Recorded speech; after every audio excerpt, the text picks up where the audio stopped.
the LaxFactor podcast.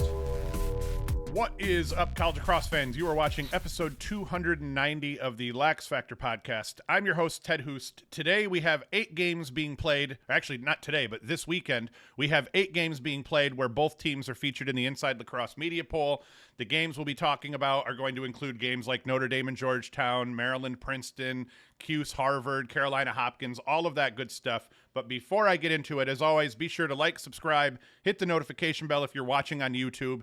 If you're not already following us or subscribed, just subscribe. Same for anywhere else where you're watching this video or listening to this podcast. Just follow, subscribe, or share. That's the main thing we ask. And if you have a few extra dollars in your pocket, you can go to LaxFactor.com, buy t-shirts, swag, and things like that, and support us that way. But I digress. Let us dive into this now. In the first game I want to talk about here, number 1, Notre Dame against number 11 Georgetown, at number 11 Georgetown, in fact. The Hoyas were the lone team to crack Notre Dame a season ago, dealing the Irish their only loss of 2024 en route to the Irish winning their second straight national championship. Georgetown has been good defensively in their first 2 wins, holding Loyola and Penn each to 6 goals. They held Hopkins to only 11 goals, but the problem was they only scored 6 goals themselves. You see how that works here. You have to score more goals than your opponent on days your defense plays well. Hoyas didn't do that against the Jays. Notre Dame, they haven't played anyone of note yet. The Hoyas are going to be their first test. However, I don't think we're going to see a repeat of last season. The Irish offense, I was afraid, was going to be a little bit top-heavy, in the sense that Kavanaugh and Taylor were going to maybe be too much of the offense. And thus far, granted, we're dealing with blowouts here. And yes, Kavanaugh and Taylor have factored heavily in said blowouts, but they are getting production down the roster here from Brady Porconi, or Poke-Orney, if that's how you say it. Someone's got to correct me on this nonsense here. Jeffrey Ricciardelli, Will Angrick, Will Maharas, all these guys have been playing well, and they don't even have the full complement of their offensive talent on the field yet. So I think Notre Dame is going to have no problem getting production down their roster. And the whole question of what are they going to look like without Pat Kavanaugh, with only Chris Kavanaugh, I think they look a lot like the team looked when they had Pat Kavanaugh. I think Chris Kavanaugh was obviously playing off of his brother a little bit, letting his brother carry the rock more and just kind of falling into more of a shooting role himself, a finishing role himself, and he's proven he can carry the rock, just as well as anybody. So I think that those worries have been put to rest as well. The X factor for the Hoyas almost certainly is going to be my boy Ross Prince here, 67% at the dot. Now, Will Lynch and Colin Hagstrom are a 1-2 punch that Notre Dame can deploy, so if one of them struggles, you can throw somebody else at them. I believe they did that with Hagstrom. Maybe it was last week where Lynch struggled at some points, and I believe it was Hagstrom came in for relief and did a very good job. So those guys don't quite split. Lynch is getting the bulk of the draws, but not by a whole lot, and I think that's going to be a big deal. Important also that Georgetown is playing well on the wings. Not that Notre Dame isn't either. Their percentage of ground balls to face-off wins is similar to Georgetown's here, but I like the Georgetown face-off unit, and I think that's going to be important in keeping this tight for the Hoyas. As we come into the goalie battle, Anderson Moore, the young guy here, a sophomore, I believe Moore is, very good goaltender for Georgetown with a good defense in front of him. Notre Dame has a better defense in front of Thomas Ricciardelli, and so far so good for Ricciardelli. A lot of Notre Dame's future success is going to depend on how he plays in cage. I think he's going to do fine.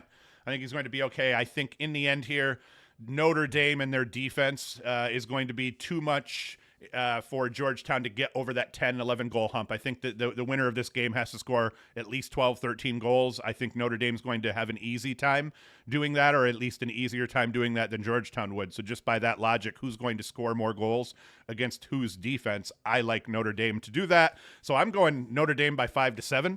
In this one, I think Georgetown could keep it close early, but I think that slow burn and Notre Dame just continually coming at them is going to hurt. I think if Georgetown's going to keep it within there, Anderson Moore needs to put up 15-plus saves, and Ross Prince needs to dominate at the faceoff dot. Both things that could happen. So like I said, even though I'm picking 5 to 7 goals, I think that's a realistic spread in this one, because I do, in fact, think that Notre Dame is that good.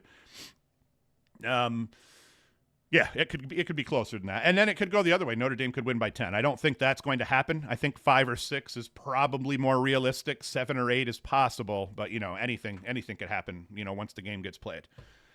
Next one, we are talking about Maryland. Number 2 Maryland at number 5 Princeton. And this one, similar to the others, it's going to be an incredible game here. Probably the game of the weekend in terms of the two top teams, the highest ranked teams playing each other.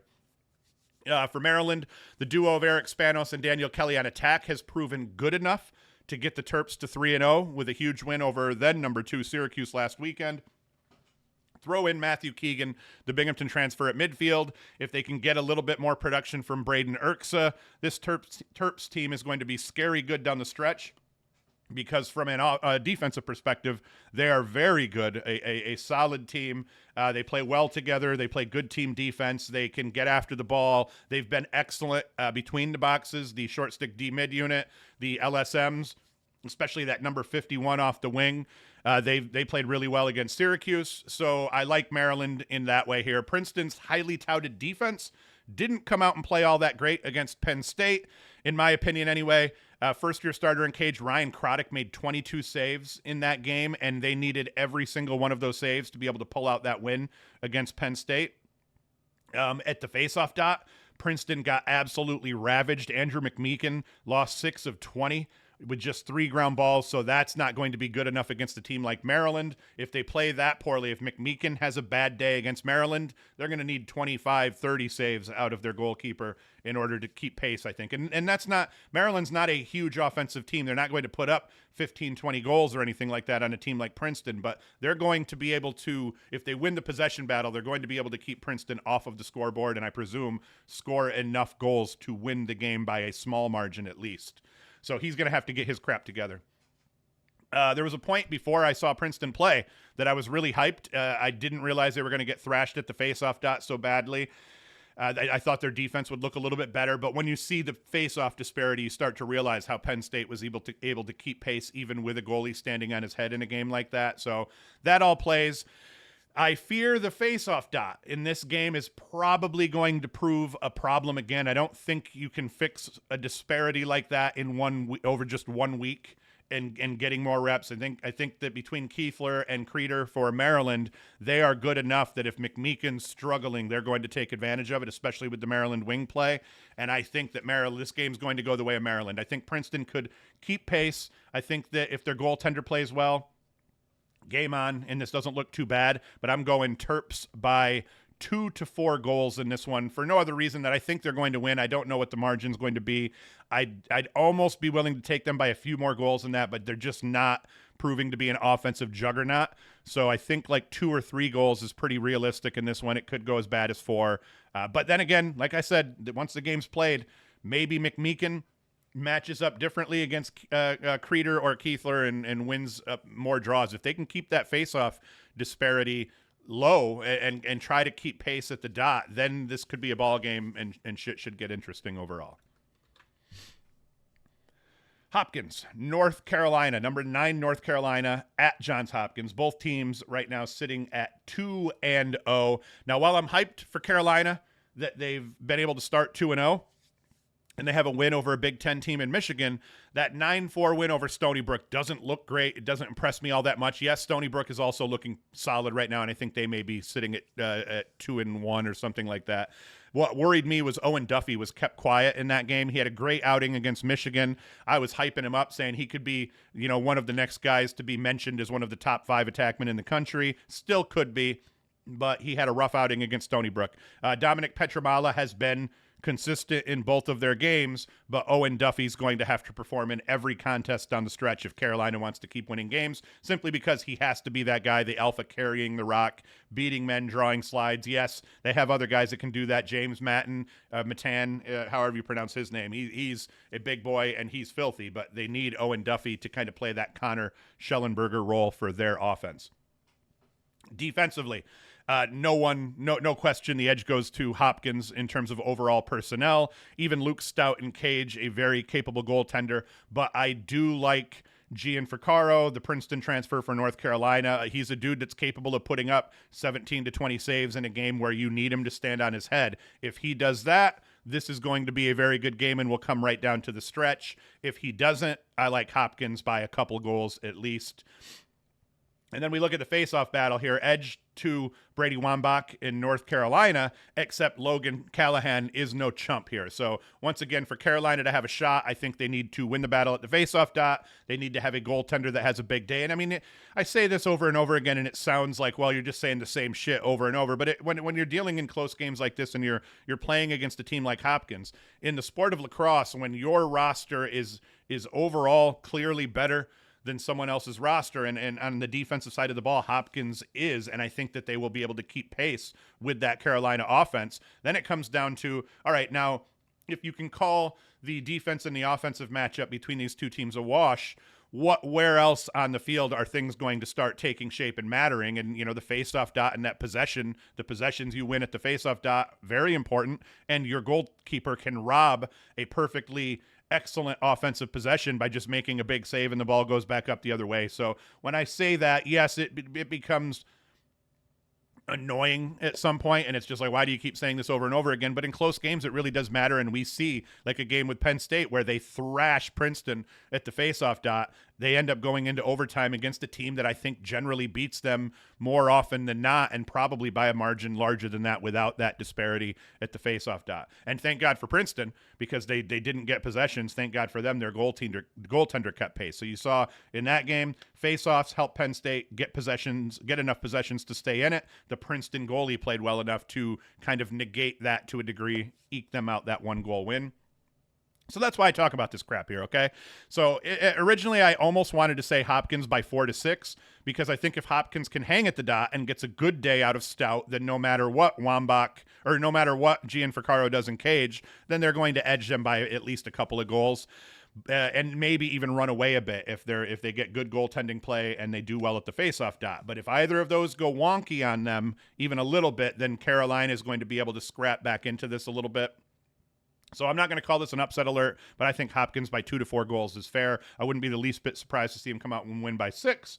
I would be a little bit surprised to see Carolina win this one. I don't think they will.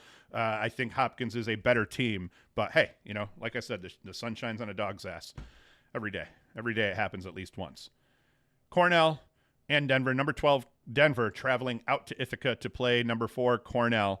The Pios are somewhat battle-tested, but I don't think they have the defensive depth to hold Cornell's attack at bay. The Cornell attack combined for 16 points against a good Lehigh team. They got off to a slow start in that first quarter. If they come out playing a bit more comfortable against the Pios at home in Ithaca, I think this one has the potential of getting ugly. I've also been assuming improperly that Wyatt Nust, the Cornell goalie who I've been hyping up for some time now, I've been assuming the dude is a sophomore. I thought he was a freshman last year. I was informed by a pal of mine, Tim Lamedy, that I'm a dumb shit. Wyatt Nust is, in fact, a senior, so his breakout freshman year was really his breakout junior year, and now as a senior here, I'm expecting him to have another very good season, just not as a sophomore overall. But definitely, edge goes to Cornell in terms of the goalie battle. You never know what you're getting for the last few seasons between Kleben and whoever else Denver's tried. I don't think Kleben has even actually held the starting role consistently as he's been playing. I see the Grayson Manning dude came in, I believe, in the Air Force game, made 3 saves, and then he had 16 saves in the game against Utah, which were badly needed for Denver to pull that out. So goalie edge, I think, still goes to Cornell, but maybe this Grayson Manning can inject some life into Denver's defense. Now, while it's great also that Denver's Cody Milosky was able to save their butts against Utah, come out and scored a bunch of goals late. He could be that alpha for them. He's now got to do that multiple games back to back, and he has to do that against good teams like Cornell. Not that Utah's not a good team. They are, but they're not Cornell. They're not ranked number 4 in the country with the best trio of attackmen that you're going to see all year long here.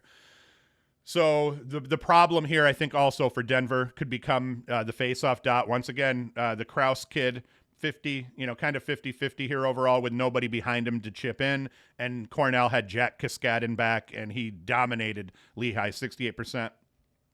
Only 5 ground balls, meaning that everybody's getting involved in those wins, and that makes, when you have a full unit of guys that are contributing at the dot, that's going to make it tough to overcome them. So I'm going with Cornell by 6 to 8 goals unless Denver can do something to mix it up at the dot and get good goalie play. Once again, it comes back to those two things, but I think Cornell's going to open this up a little bit. They could win by 6 to 8, and Denver's not going to be happy on their way home. All right, now this one, Syracuse and Harvard, number 15 Harvard. They will not be number 15. They will be number 15 for this game, but unless they beat Syracuse, they're going to lose that ranking eventually and become unranked because Harvard lost to Colgate last night, which we're going to talk about here a little bit later. Harvard's one of those teams, though, that still worries me against Syracuse because dudes like Sam King, no matter what you do to them, they're going to get their looks, they're going to get their points, and that's going to be rough for you overall. Teddy Malone, they don't have as much offensive depth, not even close as Syracuse, but the guys they have at the top are all very good lacrosse players. Losing to Colgate before you play Syracuse would normally, kind of signal something that might be good for your team, but I've been hyping up Colgate for a while now, and I think they're a very good team, so I don't think a loss to Colgate means that Harvard is incapable of coming in, playing incredible lacrosse and giving Syracuse problems. I think they're capable of that. If we go unit by unit, edge definitely goes to the Syracuse attackman, but I don't think by as much as you think because Sam King could be the best player on the field. I mean, you're going to hear people say Joey Spallina. How could you say that? He's one of the best 3 to 5 attackmen in the country, if not the best attackman in the country. Yep. But you could make the argument for Sam King as being one of the best 3 to 5 attackmen in the country as well. So depending on the day, and Sam King I think is a little bit better with carrying the rock and being an initiator of offense in terms of actually carrying and drawing a slide overall. So Sam King's a dangerous dude, but edge still goes to the depth with Hiltz and Thompson at attack over the Harvard attack. If we're talking midfield, what are we talking about? That's not even close here. Syracuse midfield, 6 deep, better than what Harvard has in that place. Defense and goaltending, edge Syracuse there, although I haven't really seen the Harvard defense enough to know. I just know Syracuse has, an All-American and some All-American potential on the defensive side. And I'm not sure what Harvard has in that light here. Why am I worried? I don't know. Maybe I shouldn't be. But with Harvard coming off that tough loss to Colgate, they need a non-conference win, and they're coming into the Dome playing a highly ranked team. They're going to be looking at it as Syracuse is an injured dog. Let's put them down now. Whereas Syracuse will probably be looking at Harvard in a similar way. So I think Syracuse has the edge. I think Syracuse is going to win this game. I'm going to call it 5 to 7 goals in favor of Syracuse. This could go the way of Towson, though, and then just like with the Hopkins game in Carolina, I'm not willing to call this an upset alert, but I don't feel great overall about Harvard coming into town, and it's one of those games where I'm not just like, okay, this is going to be great. I'm going to be able to watch this stress free. There's a world in which I'm watching this and I'm stressed out, and I just don't want to be. After that Maryland game, I can't take more stress here anymore. Duke, Michigan at Duke, number 7 Duke. I think this game should be interesting. Duke 3-0, but they're coming off a subpar performance against St. Joe's where they struggled offensively. Michigan 2-1 with a bad loss at the hands of UNC by 9 goals, but they're coming off a solid win over a 15-9 win over Hobart, who's not a bad team. In a bubble, they had to play it in Geneva in the cold. At the very least, I don't think they're going to get waxed by more than North Carolina beat them. Duke hasn't shown a ton of offensive prowess yet this season. They have enough to keep shit going here. Eric Maliver's averaging Duke's got 3 games, so he's averaging 5 points a game. That's pretty good. Graham, the transfer, McAdory, they're all top-notch players, but they haven't gelled yet in a way that indicates to me that they're going to put up 25 or 22 or 20 goals on a team like Michigan while also keeping them completely off the scoreboard. So I'm going Duke by 4 to 6 on the road here. But I think, once again, there is a world in which the game could get tightened up and or even go the other way. But I'm going to just go with Duke by 4 to 6 overall. Army, number 8 Army hosting Mercer. What are we doing here? Army's going to beat the snot out of Mercer. By beat the snot out of them, I think that's 11 to 13 goals. I just don't see Army scoring more than 16 or 17 goals, even on a bad team. And I see Mercer putting up some points or so late. So Army by 11 to 13 is my answer. Braden Fountain here. I wanted to talk just about the young guns for the service academies. Braden Fountain, the freshman, thus far 8 goals, 3 helpers. He might even have more than that now because did Army play? No, Army didn't play last night, so I don't know what I'm talking about. So yeah, we got a freshman player pimp here messing stuff up for Army, so that's cool. But yeah, they're going to thrash Mercer, and we don't need to talk about that one anymore. Number 20, Navy at number 10, Penn State. Navy's win over Towson has me believing in the midshipmen now. I know Towson's 0-3, but we'll talk about that a little bit later. Another freshman here, though, in the mix. William Goers for Navy, 6 goals, 5 assists, 11 points. Let me just confirm once again. Yep, see, he's a freshman. So military academies both have a freshman who's running all over their opponents for them. So that's awesome. I think this game's going to come down to, once again, who wins the face-off battle. Kobe Baldwin had a very good game. He's doing well so far, 65%.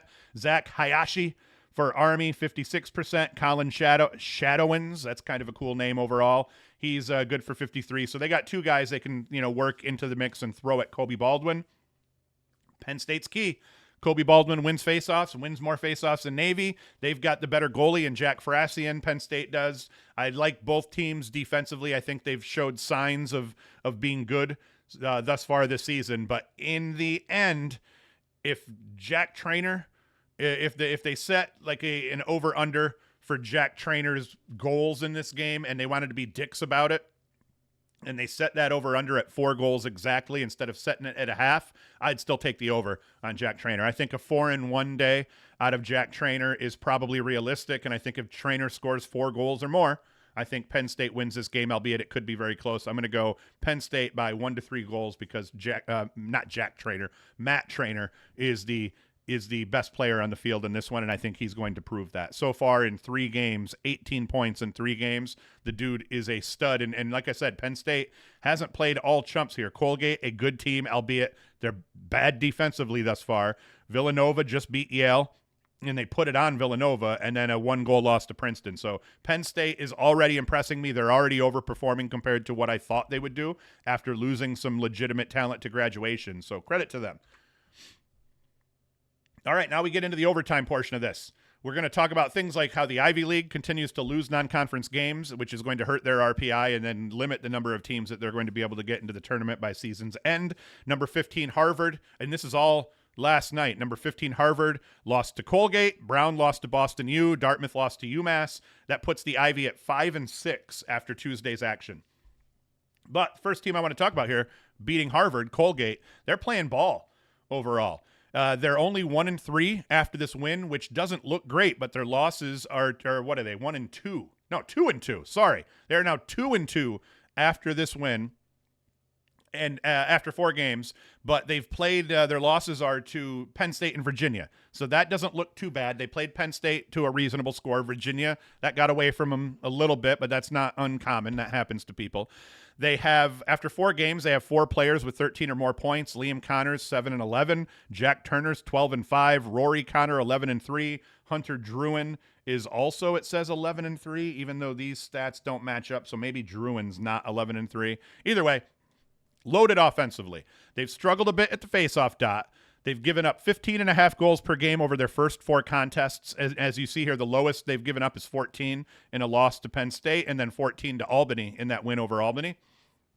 Lacombe has struggled a little bit, 47% save percentage, but he's traditionally a goalie that finishes the season above 50%. So I expect as they play fewer ranked teams as the season goes on, his numbers are going to trend up. But remember, Colgate plays in a really tough Patriot League conference also, so maybe their schedule isn't going to lighten up on them.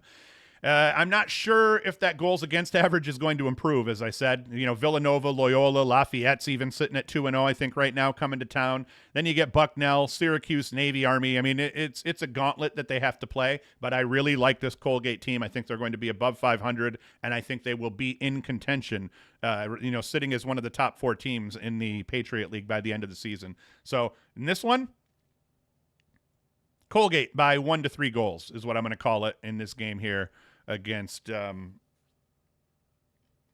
a minute. Yeah, against Villanova. I'm sorry. I picked it, but the reality is here, it's not even, no, it is this weekend. Okay, either way, I'm going to Colgate over Villanova by 1 to 3 goals. Villanova coming off the Yale win. Loyola, their next game after that is coming off losses to Maryland and Hopkins. They have a chance to win this weekend. Lafayette 2-0 with a win over Air Force and Binghamton. Those are the next 3 games. Against Villanova, though, I'm going Colgate by 1-3. Sorry, I stroked out there for a second and had to collect my thoughts. Loyola and Towson. I want to talk about why I think Loyola and Towson are the 2 best 0-3 teams in the country, and I don't even think it's close. Towson has now lost to number 3 Hopkins by a goal, number 6 Syracuse by 11 goals, and to number 20 Navy by 4. Towson has St. Joe's up next. I like their chances against St. Joe's, even though St. Joe's played Duke tough. I think but they also lost to Sacred Heart, so we don't really know where St. Joe's is. I think that Duke game was an anomaly. I think Duke hasn't figured out their crap offensively yet. They still win a close game at home. I like Towson in this one. I think Towson has the best player on the field, and Mikey Weiser. And I think they should be able to pull out like a 3 to 5 goal victory or so against St. Joe's if everything goes according to plan for them. If we go on to Loyola, and we talk about them, they've fared no better in terms of wins. They still have none, but they've played better competition, a little bit closer, and on average, their competition is definitely more highly ranked. They've been defeated now by number 11 Georgetown by 7 goals. That was the bad loss. Number 2 Maryland by a goal. Number 3 Hopkins by a goal. They take on Rutgers this weekend, a team coming off back-to-back losses to Stony Brook and Army. Scarlet Knights are solid defensively, and Carden Stoller has been very good in cage for Rutgers. 64% save percentage so far, but I still like Loyola to win this game by 1-3 just because they're more battle-tested, and they've played really well against some very good teams. One that we have tonight that you're going to be able to watch, number 16 Yale, number 8 Army. That would make I guess there could have been some others that were played against ranked teams, but that's 9 games with ranked teams playing each other before the weekend is over. It should be a hell of a game. I didn't preview it, so I'm not even going to dive into it here. I like Sean Byrne, though. Scored a 60 or 70-yard goal against a 10-man ride in their opening game. And like I said, they have that Braden Fountain here, who's also a very good freshman. I believe an attacker. I'm not even sure here, though. So, yeah, I don't know. I'm going to watch this one. I didn't even preview it. It was just kind of something I realized, oh, shit, I didn't even see this was on the radar for tonight. And then another good game tonight here, Sacred Heart against Stony Brook. And I wanted to talk about this one because both teams are 2-0 going into this game here, which I don't think is all that common. So I actually had to look it up. Sacred Heart, 2024, started out 0-3. 2023, they started out 0-7. Now, Fairfield in 2024, 0-3, similar starting records. But in 2023, big time in it. They start out 2-1, but then they go on to lose 5 straight after that. So these aren't powerhouse teams by any means, but both of them have picked up wins so far. And have impressed me. I watched a little bit of Fairfield's game here over the weekend. For Fairfield, what I noticed, freshman Devin Lamprin has looked impressive. 6 goals over their first 2 games, including a 4-goal outing in their season opener over Lehigh. The 2024 CAA Rookie of the Year, Julian Radosic, has been a very dependable long pole so far. 8 caused turnovers, 6 ground balls. 7 of those forced turnovers came in that game against Lehigh. I had done a short about that one, showing all 7 of his turnovers. If you're not watching them, we are putting up shorts across all platforms now. So if you just want quick hit 7-second to 30-second videos, kind of film review-ish, highlighting plays, highlighting pick slips, all that kind of crap, where some of them I talk through, some of them I put to Kendrick Lamar's Not Like Us, crap like that, be sure to check them out because we're putting them up on YouTube, TikTok, Instagram, Facebook, Twitter even for that matter. So check all that crap out as well. Follow us everywhere where you have a chance because I'm putting content up everywhere more consistently now. For Sacred Heart, Luke Romanek has won 63.8% of the draws he's taken. He's picked up 15 ground balls, and his line mates are helping him out quite a bit. That's a good sign. Early, offensively, the top 4 scorers, either heavy in goals or heavy in assists. So as you see here, Tucker Spencer, 9-1, Ryan Rooney, 6-2, and then Jake Ward, 1-6, John Murray, 1-4. So they have a good mix of goal-scoring talent with guys who can carry the rock, find other teammates, and get them feeds where they can score goals. I still like Fairfield in this one, but only by a bit. I like their Fogo. That Dylan Smith has played well enough so that even though Sacred Heart's rocking a guy at 64% at this point, Dylan Smith is no chump. So I think that if that ends up being a wash, I like Fairfield's defense a little bit more, and I think Fairfield by 1-3 is a fair way to go. And that's it. I'm not even going to bother with ripping through other games and other things to see here. We're just going to end the show after, how long have we been on here? 29 minutes. I freaking nailed that 30-minute mark here. I'm getting good at that. So that's it. As always, go to LaxFactor.com, get yourself swag, t-shirts. You can watch all the videos there. So if you're wondering, hey, what's been out? I put every new video up here. Every new podcast gets dumped right here on the homepage, and every new film study review video and things of that sort, they get put here. We've already got new ones up. So the newest one, Matthew Keegan scores the game winner in overtime against Loyola. I break that play down quickly. It's about a minute-long video or whatever. And you can always buy swag and all that crap as well. Be sure to like, subscribe, hit the notification bell, share the crap out of the podcast wherever you're watching it. Come back Sunday morning, about 11 o'clock or so. I will pop off the weekend recaps video. So come back Sunday to watch that podcast with all the highlights. We're front loading the highlights to the front of the video now so that you can watch the recaps and the highlights first, and then the second half of the video I break down the games in more depth and all that crap. So that's it. Thank you for watching. Thank you for listening, and Hoost is out. The LaxFactor Podcast.